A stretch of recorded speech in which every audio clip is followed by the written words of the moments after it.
And those who hoard up gold and silver and spend not in the way of Allah, give them the good tidings of a painful torment. The day when their gold silver shall be heated in the fire of hell, then their foreheads and sides and backs shall be branded therewith. This is what you had hoarded for yourselves. Now test the hoarding. Surah At-Tawbah, verse 34-35.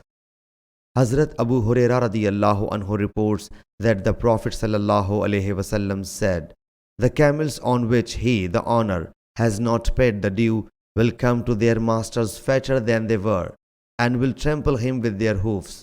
The goats on which he has not paid the due will come to their masters fatter than they were, and will trample him with their hoofs, and gore him with their horns."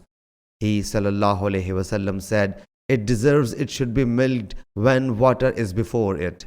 Someone of you will come on the day of resurrection carrying a goat on his neck, shoulders, who will be bleating. He will say, 'O Muhammad.'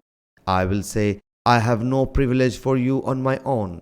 I had conveyed the message.' Someone of you will come carrying a camel on his neck, shoulders, who will be grunting.